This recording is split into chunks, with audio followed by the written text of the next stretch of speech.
Start. Addressing the gathering, the Prime Minister said, "You have a great opportunity to serve because you have the armed power of the state in your hands. You must take care not to abuse it."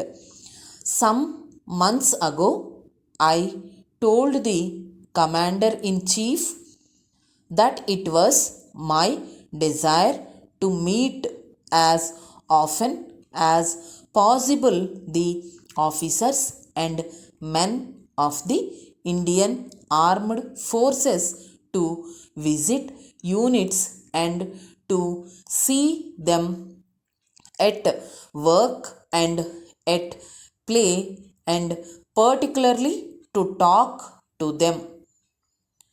I wanted to know you and speak to you because it is very necessary that we should understand each other.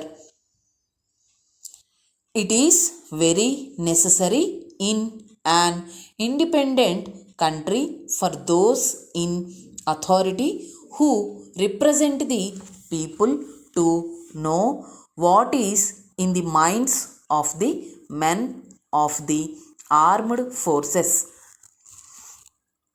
There should be no distance between the people generally and the armed services. They are all one because recruitment to the armed forces is made from the masses. It therefore is essential that we should understand each other.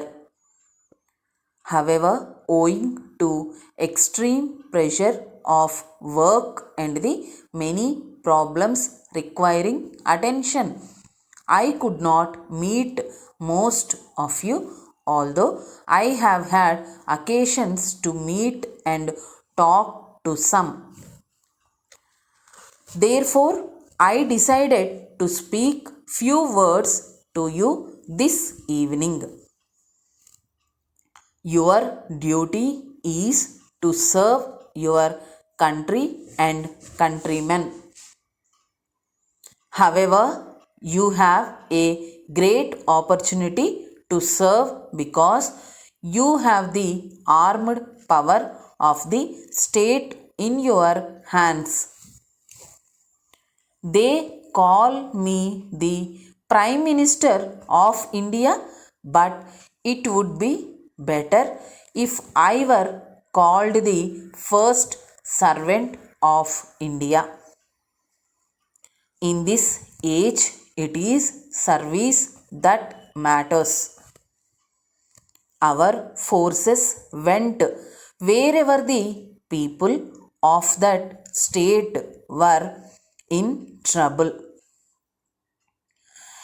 It was thus our duty to go and help. I told them that they were there as guests and friends and as servants of the people. I am glad while performing their duty, they have established cordial relations with the people. We must often remind ourselves that whatever our religion or caste, we are all one people. I regret that recent disturbances have given us a bad name. If anything goes wrong, it will be our fault. This is not citizenship. It is service to the country. We cannot blame others. If you men of Navy, Army and Air Force serve your countrymen without distinction of class or creed, you bring honor to our country and to our countrymen. Gentlemen, we understand that you wish to have a reliable representative firm in this city having a good connection in the export trade, willing to act as agents for your production. If this is so, we shall be pleased to offer you our services in this capacity.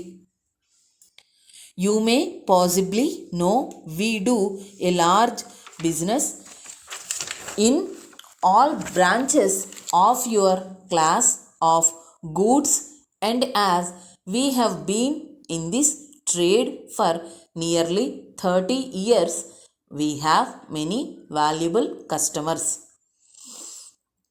For the past 5 years, we have been agents of a firm engaged in keen competition with you. This firm has recently decided to open up their own branch in this city. We have therefore had a wide experience in selling the kind of goods you produced, and our efforts to compete with your goods in the past should result in our being able to push them to greater advantage in the near future. Awaiting for your reply. Yours faithfully,